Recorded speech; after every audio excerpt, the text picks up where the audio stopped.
What's up, Steelers fans? Welcome back to another episode of Around the Burgh. We have a victory episode after the Steelers defeated the Browns on Monday night to sweep the series. I'm your host, Mitchell Wolf, here with my co-host, Shayne Kubis. Shayne, how you doing today? Well, feeling a lot better than I was going into the game, honestly, because I was worried that it wouldn't work out too well. And in case it didn't, I was prepared to be disappointed, but luckily we were able to make everything happen last night. So, Yep, as Tomlin said, it was ugly. It wasn't exactly the way we wanted it, but that's kind of how this team does it. They find ways to get it done. At that's least about it. half of the time, by the standings, as the standings say. We're gonna talk about the bad stuff first, Yeah. because there's a lot of good stuff we want to talk about, but we kind of don't want to end the show on a bummer of talking about the bad stuff. So we want to kind of get out of the way first, and then that kind of colors the rest of the discussion. So, ironically, the worst part of the game was the passing offense. On Ben's night, and we'll get into all the narrative elements of that towards the end of the show. But I mean, this passing offense was comically bad. Just the stats that came out of this game are like, it's to a point where like it doesn't seem possible, right? Yeah. Like, no matter how limited your quarterback is, no matter how bad your receivers play, no matter how bad the offensive line might be at pass blocking, like you just don't expect to see the numbers that came out of this game, and we'll talk about those. But yeah, like, goodness so gracious, Ben averaged on 46 passing attempts. He averaged 2.7 yards per attempt, a 6.5 yard average depth of target, and 2.19 seconds time to throw, which is just crazy. Like usually people are like around 2.5. You're like, oh, 2.5 is good. 2.19 is and I think at one point in the game his average was 1 second. It was there was a absolutely point absurd. for Yeah. early on, yeah. Yeah. And honestly, it would be even lower if you took out some of the rollout plays and stuff like that that he had. Like, Yeah. those really, because outside of that, it might be under 2 easily. Yeah. Like, And I don't think these count, but like the offside, like deep shots, yeah, those and two. like But one of them they even didn't call those, it, but still, like the ones even they those did weren't call. long though. Like, he still kind of just lodged Yeah. them up pretty soon after the play started. So like, Yeah. it realistically in terms of like just true like drop back play, he was probably less than 2 seconds on average time to throw. Yeah, I mean, I saw his passing chart from Next Gen Stats, and it was absolutely hilarious. There were only 4 of passes that were attempted beyond 10 yards of the line of scrimmage, and there was like, I think there were 2 deep shots down each side and then 1 down the middle, I think. But every other one was just like perfectly within that 10-yard thing. And I think I saw a tweet, and I should have saved it, but I didn't. And it was like, this is what your uncle's passing chart looks like in your Turkey Bowl game. That's it. Just... it was comically conservative, right? Yeah. And like, I don't know if it was a part of it was like, we don't want the game to unravel because of too many like bad mistakes down the field, or what it was, and like trying to be safe with the game that means a lot because there's still a chance to make the playoffs, even though it's a long shot. And we're playing a team that, Ben is consistently beaten throughout his career. We don't want him to go out in a bad way.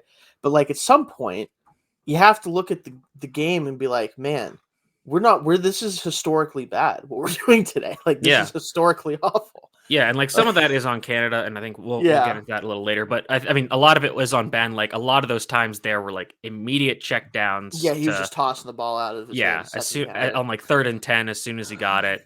A lot of like, like throw it super short and try to have them get lots of yards after the catch, which was pretty unfair in my mind. But right, yeah, it's kind of what we've come to expect from Ben. But yeah, like I said, Canada's play. Ben, was also just inaccurate a good amount of time. He was like skipping short throws. He missed on a lot of those out-breaking routes he wanted to hit Ray on, which I wonder if like Ray is in the right place. It's possible. Because usually he'll like look her off over like the wrong shoulder or kind of. So I don't know. That could be on both. There'd be problems on both ends. And then there were a ton of drops. Like Claypool couldn't catch anything downfield. Deontay had his start. I tweeted about it from the Steelers ATB account. I was like, Deontay's having a nightmare start to this game. Yeah, he had like a penalty and everything. Just tragically bad to start. I'm like, oh boy, here we go. And then he ran backwards at one point. Like I'm like, this Deontay.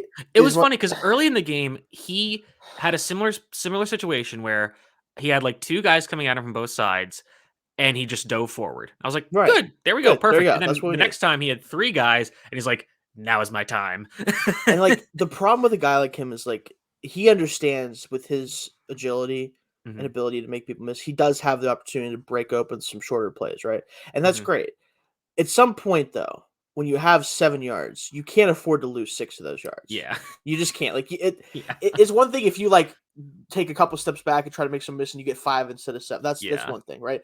You can't almost end up at the line of scrimmage on a play and yeah. get It was tackled. You just insane. can't do it. I'm like that. Wow, like just I'm like, dude, you're already having a rough night. Don't make it.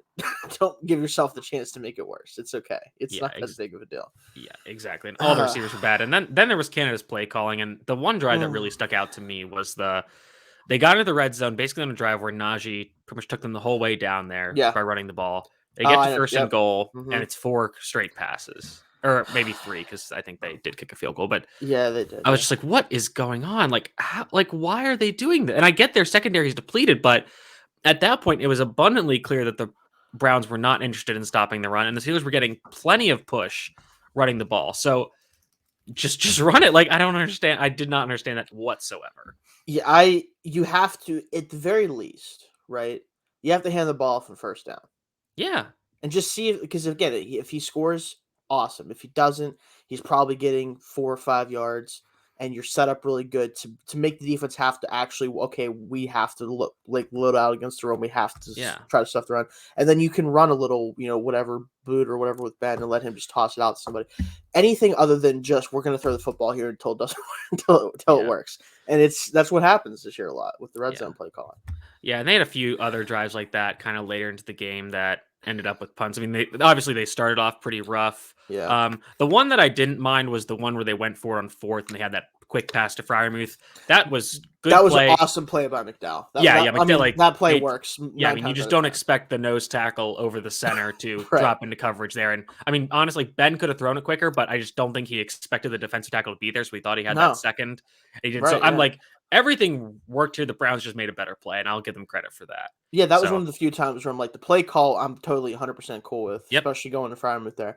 But yeah, when the nose tackle gets that far out into coverage that fast and makes a play on the ball, I'm just going to tell him that he did a good job and go back to the sideline. Like that's what it is if you're bad and it's on the offense that time. So yeah, and then, yeah, I mean, most of the time it was just and most of the time was just, like, some the passing game was really the questionable play calling, and, like, yeah, times where they really should have just leaned more in the run game, which we'll get into that being successful. But the other thing I want to talk about in terms of the stuff that's bad and it's kind of good for the Steelers was that somehow Ben was not the worst quarterback on the field on Monday night yeah, because Baker Mayfield put together an all-time terrible performance.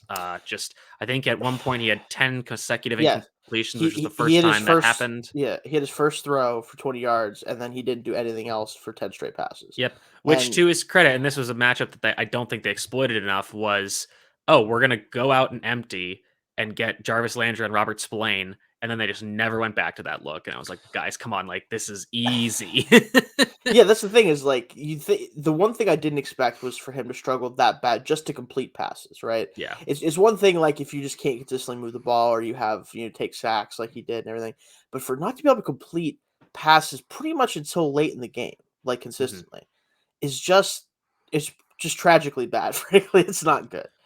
Yeah, Like, and it was everything. And early, like the Steelers weren't getting a ton of pressure. He was just bad. I mean, there were some play like first there was the interception to Witherspoon where he had Njoku wide 5 open. or wide open right underneath him. And I just don't know why we didn't see him. There was the 3rd and 2 play where he pump faked about 5 times, and there were so many angles where there were 3 receivers open, and I think he Yeah, pumped twice to each of them and didn't throw it. And like he's staring right down the barrel where Higgins is standing right in front of him, like 10 yards away, and he just doesn't throw it. And I'm just like, this is so weird that he is just not doing anything. And I mean, he kind of figured it out a little later. I think once the Steelers kind of started to back off a little bit. mhm. But man, I mean, 42% completion. He had a lot of drops. I'll say that. Like Rashard Higgins. Yeah, the receivers didn't do him any favors, but he didn't do that many favors most of the first half anyway. So it was kind of like Listen, they just did the same thing to listen. him. And Fauci and the CDC need to talk to Rashard Higgins about something in his DNA because he can't catch a thing. it's nuts. Like because the worst part is Higgins and Baker have been unbelievable together in terms of like Yeah, Higgins is prior to really this year. underrated for that. Yeah, like those two, that connection specifically. Like I forget what his pass rating is prior to this year. Before, Mm-hmm. like because I know this year it's been rough for them in general, but prior to this year, his pass rating when he targets him was like 130 or something like that, something stupid. And I'm like, why is this dude not playing more snaps then Yeah. if he's going to be that good with Baker? But just nothing's going for that team right now in the passing game. And I think the interesting thing is like early in the season, whenever we realized Baker was injured with his shoulder and everything, and just banged up in general, the thought process was, okay, well, he should play to try to justify like he needs to play through it to give them a chance to win and everything. But ultimately, I feel like it's going to end up being his downfall if he doesn't pick it up next year very early on, because he played through it, which is toughness aspect of things, but he's been terrible for the entirety of Mm-hmm. the time he's been Yeah. doing it. Yeah, and I And mean, like, it came out today. They're shutting him down. He's not playing in week 18, so right. he's going to get his surgery, which is honestly good for him. That he It can even is. get It that is done. good for him. Like the sooner he gets, because the problem is like we don't know how much it's affecting him, but clearly things don't look the same as they did the back No. half of last year. And yeah, the receiving core is iffy because Landry is just a slot receiver, and Peoples Jones is a talented player, but he's not a true number one receiver by any means, and he's Mm-hmm. young. So like he's not getting a ton of help from his actual weapons. But to be this inaccurate at times and to just Yeah. make the decisions he's making, that's the bigger problem here. Yeah, and just not like being aggressive like he was Yeah. before. And He yeah, can't it's see just, Njoku to save his life. Like, that dude's been open so many times, like, yeah, in games I've seen, and he just does not hit him, and I'm like, "What is going on between those two?" Like, yeah, I don't absolutely. get it. It's crazy. And the other weird part is that basically the Browns coaching staff just completely ignored Nick Chubb in terms of their play calling. I think he had 12 carries, which And like that was, great like, for the 6 Steelers. yards a But carry, I think, too. yeah, Yeah. I mean, well, I think it was like 4. I have this later. It was like 4.8, and if you took away the big, I think it was like a 32-yard run, it's only like 3 yards per carry. So Right, right. aside from one big play, not that great. But just like It's they Nick were just Chubb. completely, yeah, just took him out of the game, and like he was not out on drives. And it's like I just don't get what they're doing. Like, and I like again, the Steelers' run defense has been exploited this whole season. Right. They did a decent job against the Browns a while ago, but it's not like the Steelers were completely shutting them down when they ran the ball. Like some plays they'd have a loss, other plays they'd have some good runs. So like that just didn't make, especially when they did the 3 tight end look, because again, that when they would use that in empty, then they could exploit some passing matchups. So like I just Yeah. don't understand why they went away from that at all. So No clue. I don't know. Like, I don't know if it was just to see, like, I don't know if Stefanski wanted to get a look at what happened if he actually did commit to passing the football, even with mhm. Baker as he is right now, or what. But trying to get a read on like the receivers that they have out there right now. But it was about as ugly as it could get outside of throwing 46 passes for less than 150 yards. Yeah, absolutely. All right, so we'll So move on I to don't some of the good stuff for the know. Steelers specifically. So, I thought the pass blocking aspect of the offensive line was quite good. Ben was not pressured very much. There were occasional times where he was, Yeah, but they did a good job of not really letting it get home to him, I would say. He was only pressured on 10 of 48 dropbacks, so and part of it was Ben was getting rid of the ball so quickly. He yes, was sacked twice, and I think both of those were kind of just he didn't really want to throw the ball, and the protection eventually broke down. yeah, But Garrett didn't really get to him. Dan Moore was solid. He didn't get embarrassed. There were times where Garrett right, did beat him, but he was bought. And there was one play where Garrett definitely got him around the edge, but he was able to just kind of nudge him past Ben around yeah. the corner. Just be like, this is all. Just give him that extra few inches to give him that extra half second to get rid of the ball, and that's all they really need to do. Yeah, and that's the thing with like there's a lot of times where like guys will get beat like that and they manage to pull that off, and like it's obviously still a loss for them, but to me like that's the difference between a tackle that gets truly beat and can't even stay with somebody and a guy that at least can like be part of the play still and try to salvage it. Mm-hmm. And like Moore did a really good job on that play, especially because Garrett had him dead to rights. Like if he Yeah, didn't nudge him past, like Ben was getting clobbered by him, and he yeah, and stayed they with it and made sure he still tried to make a play out of it and at least give Ben a chance to not get sacked without even seeing Garrett coming. Yeah, and it came out that Moore is kind of dealing with an injury as well. So he's kind Yeah, of battling through that, which is impressive to see. And Garrett is as well, obviously. But I mean, yeah, really impressive effort by him. I'm hoping he can kind of continue to build on that as the season ends. And in terms of other good stuff, I thought pass defense was good. Again, the Browns yeah, did a lot of it, and a lot of it was Baker not playing correctly. But you know, I would say there were kind of like two big plays. There was the first pass to Landry and the big yeah, over route to DPJ. But other than that, again, they were aided a lot by the pass rush. But Tomlin did compliment the pass rush by saying like the coverage was really helpful as well. Mm-hmm. So we didn't see a lot of big plays. The touchdowns came in the low red zone when Njoku beating Joe Hayden. That's fine. Hard play Yeah, I action at a goal can't. line. Yeah, hard Yeah, play action at a goal line to get Harrison Bailey. I think that's Bryant. his name. Yeah, Bryant. Thank you. Harrison Bryant. Yep. Yeah, to get him open touchdown. That's fine with me. And they Yeah, I got don't hate some that. big turnovers, so I was happy with their performance all around. Yeah, it was nice to see like Witherspoon, especially like he's definitely earned Yeah, a we're gonna chance to talk come about him back later. here. Yeah, definitely earned a chance to come back here, so we'll talk about him. And that play from Norwood at the end too, like with Minka coming in. And Minka made the Yeah, play. Minka. Yeah, but just like Norwood being able to make that interception, like Yeah. the way it was such an awkward play. Yeah, for and sure. Because I didn't realize he intercepted it first.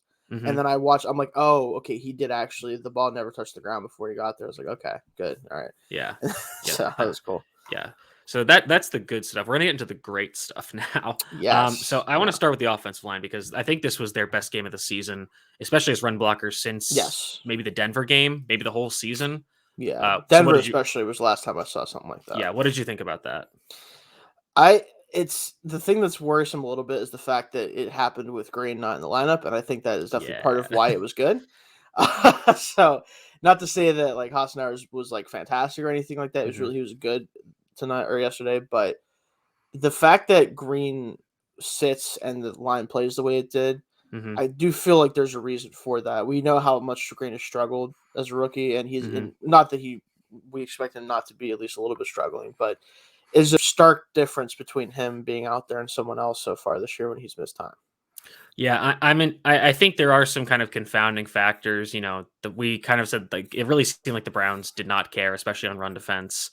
Yeah, more so than, Kind of maybe changes in game plan, changes in offensive line coach. I don't think that's a huge factor, but, it's kind of a shot in the arm kind of thing that might help everyone. But yeah, I think you're definitely right that it is concerning. But the thing that made me happiest was that they basically ran every running concept under the sun except for one. And the one that didn't run was toss sweep. Yeah, the one that has not worked one time this year and yet was in the playbook continuously. Yeah, I'm glad to see that didn't show up this week. Now, the sad thing is maybe it would have worked this week, but we at least didn't try to throw it out there just because, which was nice. But yeah, just the fact that the running game got going in general, even if the pass blocking was miserable, which it wasn't, just seeing this team be able to put a hat on somebody and actually move people and give Harris some amount of room, because that was the thing. It's like it wasn't like he still wasn't making a lot of stuff happen on his own like he's always had to, but it wasn't 3 yards behind the line of scrimmage. It was a yard or two in front of the line of scrimmage, and he actually had a chance to get positive yards. Yeah, and like I said, like there were a lot of great runs out of shotgun. They highlighted how well they were able to run duo with all those double teams up front, and those worked exceptionally well. They had some really good gap scheme runs with counter and power. Not as much outside zone because that's really not Najee's style, but a lot of good interior, just great interior play. Yes.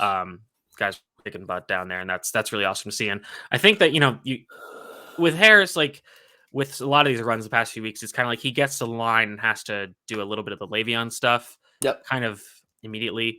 Whereas in this one, he would kind of he was able to like press the initial hole for the run, and then like kind of quickly find the cutback or another hole. And so he had options pretty quickly instead of being like, oh god, I have to make something up off the top of my head. Basically, like he had plenty of ways to go, and I think he made the best. This is the best game of his career by far. We had multiple long runs, the murderous stiff arm, which was awesome. And like I said, like all of his runs. I mean, let me find the stat. I think of his 188 rushing yards, according to PFF, 159 came after contact. You said, according to Next Gen Stats, 181 of them came after contact. So that's like 5 or 6 yards averaged after contact for every carry, which was just, I think that just helped the offense so much because it kept them in. They allowed to just Najee like pick up the first downs himself and just kept the offense in manageable situations. Right, and that's the thing, and you talked about it earlier with like the whole like him trying to have to do kind of like the Le'Veon thing that he would do, and the key thing is like you said in previous weeks, he's been trying to find time to have somewhere to go. Opposed to this game, they gave him somewhere he could go, and he found it, right? Because that's if you give him places to go, he will find them. That's what he kind of showed in this game, and it's going to be key to make sure that we don't have to have like a top 10 offensive line as a run blocking unit for him to be successful. They just need to be able to consistently give him places to go and find holes to run through, and he'll find them or he'll create his own as long as there's at least somewhat of one star. Yeah, and the thing we saw that like if you do get him into the second level relatively free, like he will absolutely punish people, Yeah, and that's going to he's be just too big and strong for that's going to be a the major second. threat going forward with this team. So on the other side of the ball, Steelers' run defense looked completely different. Like we said, the Browns got away from the run game, especially once they got down. But basically, aside from 2 plays where Chubb had his breakaway and Baker scrambled for a decently big gain, Browns ran the ball 17 times for 45 yards, which is about 2.65 yards per carry. Yep. And they only got 5 first downs on 19 carries. So, I mean, the Steelers were getting in the backfield a lot. Montravius Adams had an He awesome was game. fantastic. Jeez. I mean, Cam was Cam. Isaiah Loudermilk had a good game. Alex Highsmith had some really big plays. Robert Spillane was great in run defense, specifically that, not much else. Yeah. But about it, yeah, that was very nice to see for a change.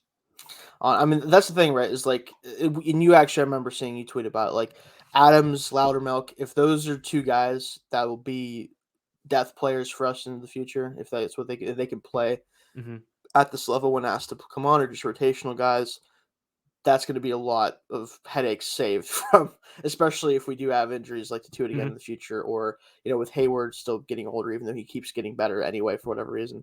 Yeah. Like having those guys as true backups that can step in and play would be huge for the long term health of the defense. Yeah, like if it's like basketball, like if those guys you don't necessarily want as the first guys off your bench, but if they're Right. the next few, and you can kind of just have a few plays here and there for them, and especially for a guy like Loudermilk who is a rookie, he's still learning. Again, I've never been more wrong on a prospect than him. Yeah, Because they saw something. Yeah, and the funny thing, I was looking up this a few weeks ago, like recruiting stuff, and I didn't realize that I think in whatever his class was, I want to say it was 2013. Montravius Adams was like a top 10 player in his class out of high school. Yeah, he was. He was very Yeah. he was very well thought of coming out of high school. Yeah, and you can see that with just his burst off the line, which is something the Yeah. Steelers don't always, seek in their defensive linemen, just because of how the scheme has been for the last 30 years or whatever. But that's an interesting piece that I think that I really hope they do bring him back, because he adds a dimension that they haven't really had for a while. Which I mean, I would say the only one might have been Hargrave, and he was he's awesome. He got a ton of money from the Eagles because of it.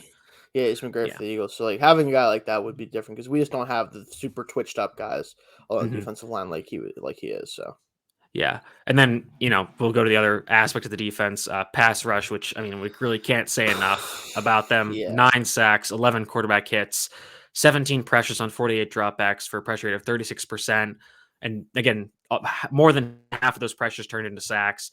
You had Cam and TJ just swatting passes like they were flies.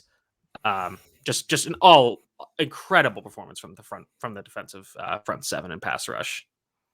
I think the funny thing is you mentioned the pass breakups by Watt and Hayward. Like Baker Mayfield has single-handedly kept the narrative of short quarterbacks getting their balls batted.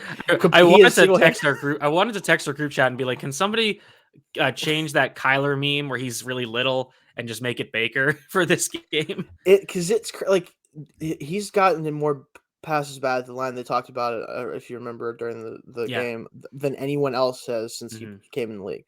And he, like I said, he's single-handedly keeping that narrative of like short quarterbacks getting their passes batted more often. It's not like statistically true, but if you add him in, like he is a statistical outlier in that case. It was nuts the way the game started for him. The other thing, I did see a tweet, like it's a lot of that is about elongated delivery. Yes, which if I had to guess, that might be the whole injury just kind of affecting how you are able to move his your body mechanics quickly. Have definitely fallen apart this year compared to years past, and his release point's already just lower than you'd like it to be for a quarterback his size anyway, and that kind of impacts it for sure. Yeah, and the ones with Cam were I would say like more impressive, because it was kind of just like quick twitch timing. Yep. Whereas TJ, like it was kind of like he was like baiting saw him basically. saw the play develop and was like, I'm gonna hang back and do it. And I mean, I can't believe, like, for all the taunting penalties, I can't believe TJ didn't go and caught him, because I know, like he was talking to Baker. Elongated point. He was pointing at Baker for a long time. Yeah, he's just talking. And they were saying stuff, and I was like, "How was this not called?" I think they're just like, you know what, Baker sucks today. He probably deserves it. The refs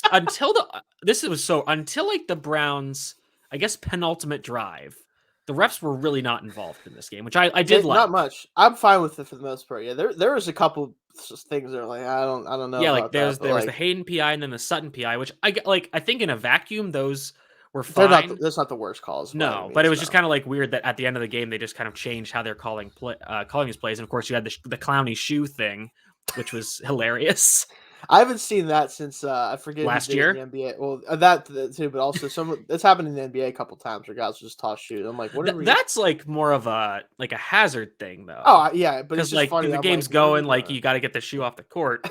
Yeah, Like Clowney just like this was like the Marco Wilson thing with Florida and LSU yeah. last year, where he just like yeeted it across the field. I'm like, what is? Just, And then like the West.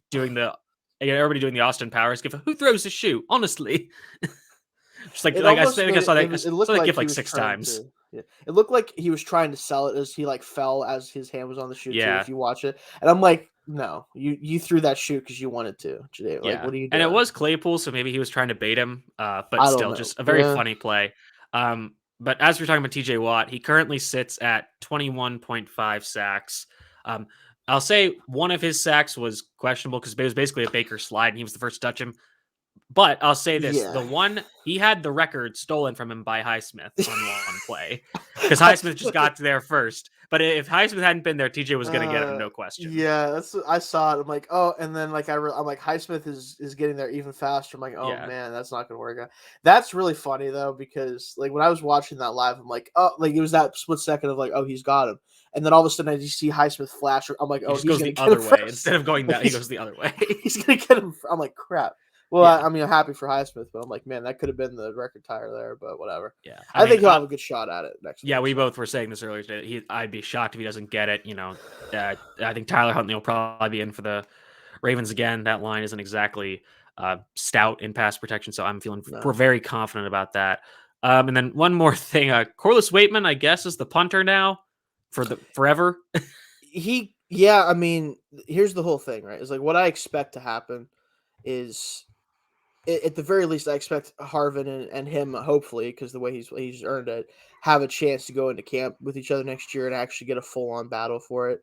But the Mhm. way Waitman's punted, he should be the favorite if that's what takes place in camp. Yeah, I mean his numbers have been great these last few games. Yeah, 5 awesome. punts today, 244 yards, 48.8 yards per punt, 2 punts of 50 plus. Actually, I think it was even more than that. I might have Yeah, I that think it's number wrong. 50. Yeah, something But like some 50. of them were returned. But Yeah, 4.03 average hang time, and he had the punt out of the end zone that, by all accounts, should have been blocked, and it almost went over his head, yeah. I don't and he caught know it. Yeah, how when I saw. I was looking for the ball. I'm like, it had to be tipped or something, and I'm like, oh, he kicked it all the way yeah, that was downfield. and that was a 50-yarder. Like that was his longest punt Yeah, of the night, I think. it was. Yeah, Um, which I'm like, how did he even manage to do yeah, I mean, that? he just got an absolute cannon of a leg. He does. Yeah. So that's good for them. It does suck for Harvin because he's going through a lot right now, but. I mean, Waitman's just been he's been fantastic so far. Yeah. And then the final thing, and I think this is probably what we'll spend the most amount of time on. I mean, everything about Heinz Field last night for Ben's final game Yeah. was absolutely incredible. It's awesome. So I'll let you can kind of say anything you want on that. Well, like the worst part is there's like early in the season I was trying to see if I wanted to go to a game this year. And Mhm, for a lot of personal reasons just didn't really work out, but this was one of the games that I was planning on trying to go to mhm, because I knew that this might be a possibility of it being Ben's last, home game. And we've talked about it a lot on the podcast. So I did the article about it. We kind of knew this was going to happen. At least everything was pointing that way, and I would have been surprised if And it I mean, didn't. if you didn't, the broadcast was going to beat it into your skull. Right, exactly. It was definitely it overdone probably a little bit from the Mhm. broadcast team. Yeah, like it always is with stuff like this. I think you tweeted about it. If you aren't a Steelers fan, it was probably insufferable. Yeah, I mean, this reminded Um, me of the Hall of Fame presentations in the summer. Like, if you're right. not in on this, then you're just going to be absolutely Yeah, you furious. just hate you just gonna hate your life. Yeah. But Then just turn it off. You don't have to watch. yeah, you don't have to, especially the end of the game. Like you didn't have to Yeah, watch no, him you do can his lap. absolutely You turn know, that yeah, off. just get out of there. But I mean, it was nice, definitely to see. And obviously, as much as we've been critical of him this year for obvious reasons, because we're going to be, he has been what everyone could have. Like he's been exactly what everyone could have hoped he would have been. So going back to 2004, like I really became a fan that season, roughly in 2004. Same. Yep. That's when my father actually is the one who got me into the Steelers and everything, and so he's been my quarterback for the entirety of the time that I've been a fan of this franchise, and it's going to be weird that not being the case moving forward, but we're definitely going to dive into that this offseason. We'll talk more about that as it goes on, but it was just really nice to see him go out with a win at home, and hopefully we'll see him go out with a win next week too, and maybe we'll keep playing on. We'll see. Yeah, I mean, the stadium, I think it's only said it was 93% full, which I thought honestly would be more, but it was Yeah, very cold. It was yeah, very cold. I'll it's give them cold. that. And it Yeah, was a it was. Monday. So, Yeah. but Cam and Derek Watt, they basically kind of trick him into going out to the coin toss alone, which is Yeah, fantastic. that was great. Of And I think they showed him during the anthem, and he was getting emotional. You could see from course, the yeah, camera. And the crowd was fantastic throughout. they were. They had caused multiple penalties when the Browns were backed up in their own end zone, Hmm. including a Cleveland sucks chant, which the broadcasters thought was Cleveland rocks. And I Yeah, get that's their slogan, but come on, we're not like it we're was like 10:30 at that point. Like most kids are at bed. Like let's say what it is. Come yeah, on. Cleveland sucks, and that's what they did. They sucked. Yeah. So they deserve it. They're fine. Exactly. It's fine. They know. Yeah. But they have that final 3rd and 2 where he gives the handoff to Najee and he breaks free for a touchdown, which swung the outcome in the championship of my fantasy league that I wasn't in, but it changed because the one person had Deontay, the other person had Najee, and that swung the game on a garbage time touchdown. That's awesome. But crowd goes nuts there, and Ben's kind of embracing everybody, and that's been. And I saw a tweet that I thought was really appropriate, and I saw it said that wasn't so much a handoff as it was like a transfer of power, Yep. or a passing of the torch of who is kind of the face of this franchise. And I thought that was a very appropriate, poignant tweet for how this team is going to be identified moving forward. Aside from at least on offense, their defense will be their identifier, but on offense, Najee is the future of this team. Right, and that's really, like you said, that tweet really kind of hits home because regardless of who the quarterback is next year and into the future, while he's here, if he's playing like he can play in the way he showed he played last night, that's what our offense is going to be. That's the identity that we're going to have, and I think that it's good for this team, trying to build up with the defense and everything, and having a good running game. It's what we missed last year for sure, and this year unfortunately as well. Yeah. So if that's the identity we're going forward with, I'm sure nobody's going to be complaining about it. Yeah, and then I mean the final interception by Norwood / Minka was fantastic. Yeah, I think awesome. Yeah, I mean I don't really understand how Minka didn't intercept it. That was kind of my one thing. It's just that kind of year for him, honestly. Turnover wise, it's kind of my explanation for it. And Norwood was there to help. But he basically created that play. Yeah, there was I think there was 5 or 10 seconds left.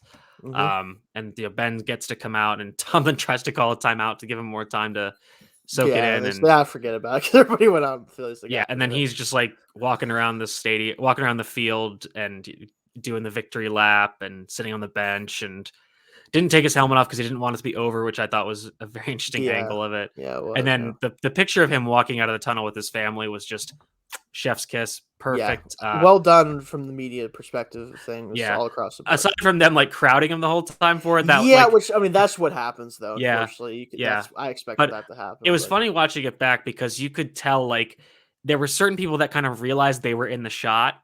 And then they moved to get out of it. I think Ben's mom at one point did. There was some guy in the hallway that moved to get out of it so they could get the shot. But that was awesome. And again, I totally get if you thought it was insufferable, but you don't have to watch it, and it's not for you. So it's not. No. But it capped off an awesome. And again, this isn't necessarily. It's not really about the end of Ben's season for this year specifically. It's just more about the kind of culminating end of an incredible career that we're all going to miss him as a player very much. But let's get into our 3 stars. I have some honorable mentions. If we haven't talked about any of those guys and you want to talk about them, please feel free. Yeah, I mean, just looking at it, Highsmith was great, as good as the pass rush was, as good as TJ was. I'm really looking forward to seeing how these two kind of build together as the duo as the edge rusher, and I think that Highsmith's done enough to make it very clear that he's the guy going forward opposite TJ, which is awesome. Waitman, like you said, we kind of have to shout him out. He's been fantastic in relief of Harvin, so we'll see what his future holds. Hayward's always one of the guys you have to talk about. Yeah. It's kind of, it's kind of just it is what it is at this point. That's right. That's the floor. That's what you expect. So not really that. Maybe it's not necessarily fair to him, but it just. But it is what it is, right? Yeah. And then like I think I'm not sure if I said it earlier, but Freiermuth had a really as the receivers go, he had a very good game. Hmm. Just he was one of the few people that were actually able to seem to get the ball and get upfield for some yardage, so that was good to see. But let's get into our stars. I'll let you kick us off with your third star.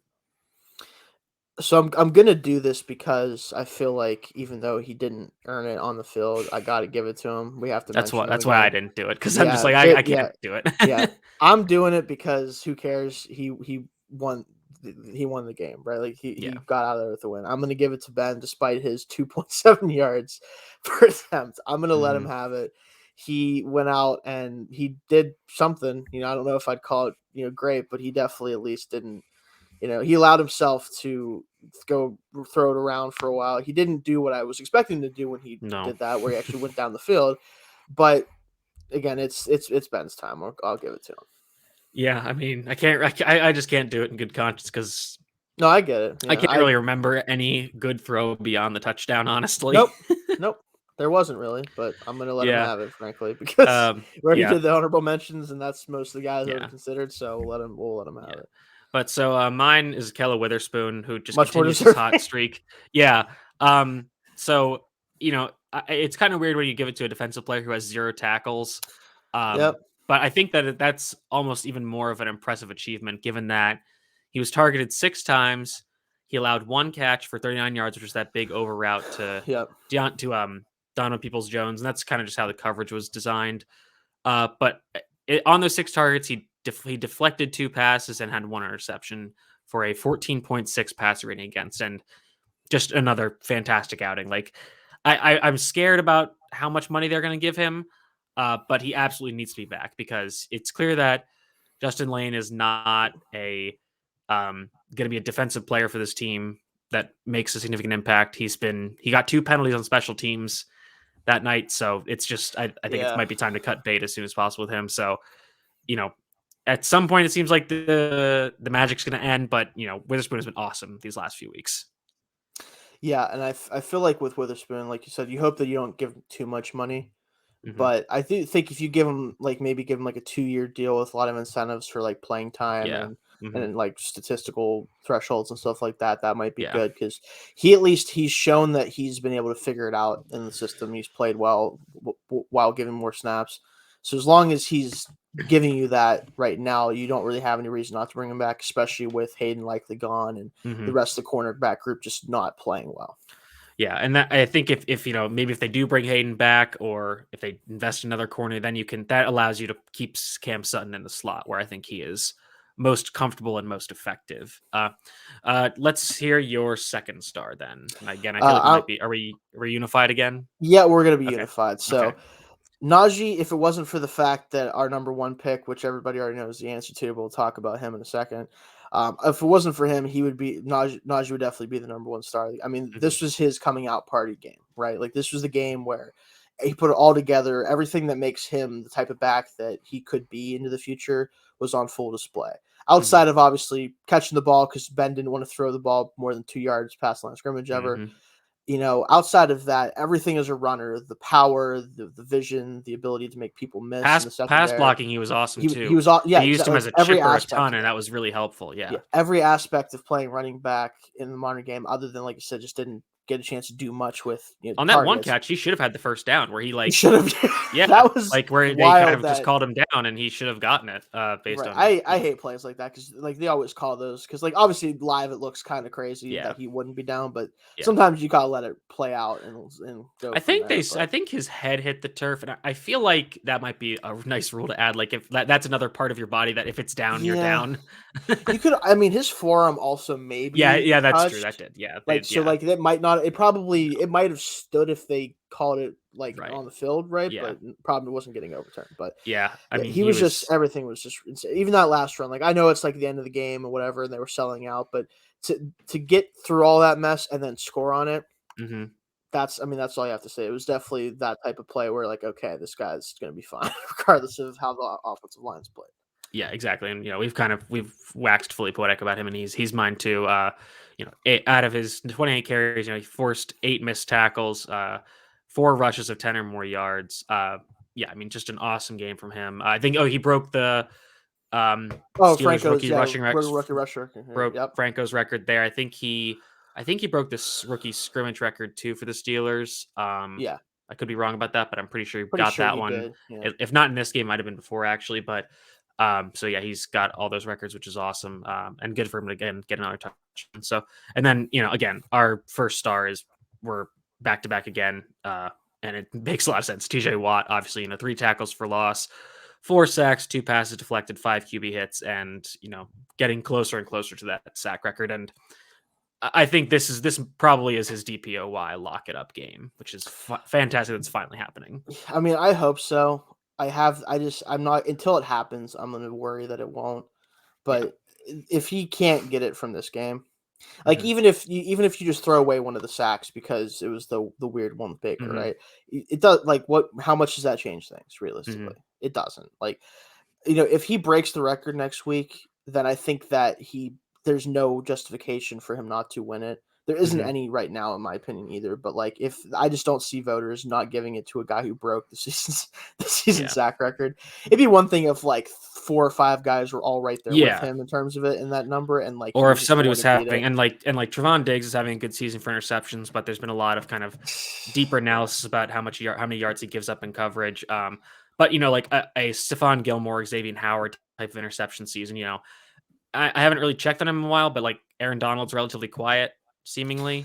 Yeah, Which for again, his kind of could standards, but it could be a Cam Hayward thing where it's kind of just like or like a LeBron thing almost where it's like that's just him. But TJ getting that record, I think that would absolutely lock it up. Him being there right now, especially given the fact that the record was set in 16 games and he's going to do it in uh I guess 15, the basically it's 14. yeah, the equivalent like snap count wise, it's gonna be closer to Yeah, 14. Yeah, but I actually wanted to look this up, so I'm gonna try to vamp as I try to find it because I'm wondering if Pro Football Reference has Michael Strahan's snap counts, but I don't know if they'll have them back that far. they might. It's definitely possible. Usually It's hard to say, yeah. What do but you know? What's actually I can just see it right here. what season? 2000, 2001. Yeah, it was 2001. It should have been. Okay, come on. There we go. All right, we're gonna figure this out. Okay, this does not have snaps. It looks like. Oh, I feel really? like they weren't tracking. Oh, yeah, they probably weren't tracking those as tightly back They then. might not have. Yeah. Yeah, I don't think I see anything for snaps, which is disappointing. I'm sure they're somewhere, but beyond Pro Football Reference, I don't really feel like diving into it any Right. further. But again, I'll be very surprised if he doesn't get there. And he was awesome in every way last night. Even as a run defender, relatively kind of flew under the radar there, but got a lot of good stops there. Mm-hmm. So he's the best. That is what it is. Yeah, and frankly, like you said, if the whole problem with the award, right, is like Aaron Donald has been the best defensive player in the NFL for quite a while overall, right? We know Mhm. we've talked about that and we understand that, but and last year, even last year, like TJ had a phenomenal season, but like it wasn't like he blew Donald out of the water statistically completely, Mhm. and that's why he didn't end up winning it. This season, he's done everything you possibly can do to be the outright winner. There's going to be guys who are still going to say that Donald's like the better player, and that's fine. I don't have a problem with anyone saying Mhm. that. But as far as defensive player of this particular year, it's got to be Watt at this point. It's got to Yeah, be his I time. mean, this is just crazy because this is like a down year for Donald. 4 passes sorry, he's got 12 and a half sacks, Yep. 77 tackles, which are the most combined tackles he's ever had. And part of that that's through 16 games, so Yeah. that's a new career high in tackles for him.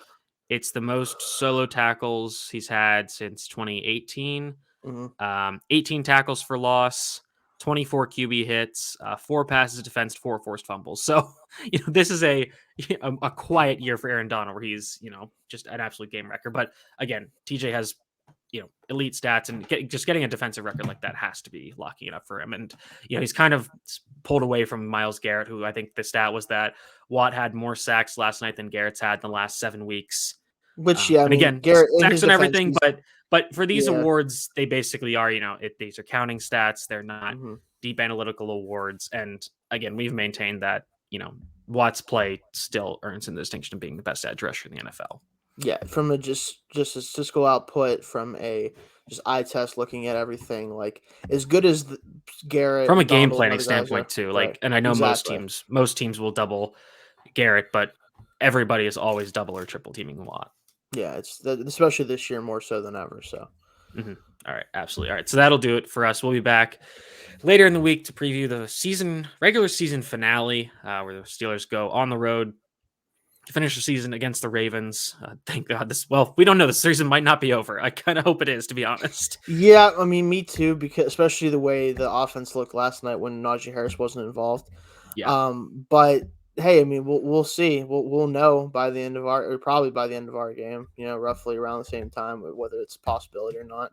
Yep. Now I do have a question before we get Okay. out of here, Mitch. Do you think that if the if the Jaguars were to beat the Colts, right? Oh, good. This is good. I want to talk about Yeah. this. Do you think it would make sense? And I know it won't. I don't think it would happen ever in the NFL. I just don't see this being a thing. But do you think it would make sense for the Chargers and Raiders to try to tie? I love this question because there is a term, there's like a historical example of this, and I can't remember what Yes, exactly it was, but I believe isn't it soccer? Something like this no, happened no, like before. a war. Oh, you're talking about like a war. Or like, yeah, like there's something like that. Man, like I would just love to see that because it would be hilarious, but Yeah, it would be hilarious. Yeah, yeah, it it won't won't happen. happen, especially because they're division rivals. Right, exactly. Um, There's no reason for both teams to want to be in the playoffs together. Like they don't want to have yeah, to help their their, yeah, their division exactly. rival out. But Yeah, so that would be so funny if they literally just like knelt it at every point, no timeouts. Kneel, punt, kneel, or maybe not even punt, just keep kneeling and just keep moving backwards every time. That would be absolutely hysterical. I mean, I think, people get mad about, kind of the modern take on like the modern ideas of football. And I think the old heads would be absolutely furious at this. you know what I think would be more fun, honestly? Like if you were to play everybody out of position, right? Like Now that would be fun. put all your backups in, and then have them play like out of position. So that way, in case Just any switch sides. Just be like, yeah, honestly, yeah, just have your backup offense, play your backup defense, and vice versa, and just go out there and just kind of see what happens. And like, if by chance that someone actually scores a touchdown, then just let the other team score too, and then just just like, keep. all right, Derwin James, you're playing quarterback. Oh, that'd be so Justin funny. Herbert, you're rushing off the edge. Oh my gosh, yeah, Josh Jacobs, you're gonna play Jonathan Abrams' role because you're basically the same thing. exactly. It's like it'd basically be like a Madden Yeah, that would be challenge fun. That would tournament be thing. very fun. It'd be really funny, but Of I course, don't they'll think never it'll do it, happen. but But it'll be no, funny. no, definitely not. But that'll do it for us for this episode. Shane, let people know where they can find you and your work. Well, you find me at Shane Kubis on Twitter and at Steelers ATB. I was tweeting live as I do every game, and then after the season, we'll be tweeting stuff out as we write different articles and just kind of do some pondering about what the Steelers should do in the future. But definitely follow us there. Yep, and I'm at Mitchell T. Wolf, WOLFE. As Shane mentioned, we'll be getting into the scouting season. We're both getting started on that for the draft side of ATB. We'll be Yep. posting general scouting stuff, which could pertain to Steelers needs. And as we get into the season, I'll probably have some more time to do some actual writing about the Steelers, which will be really fun. So make sure you're following me at my Twitter account, which I mentioned, and also following Around the Block on Twitter, on YouTube, and Twitch for our live shows and recaps after the games. Thanks for listening, and we hope to have you back next time.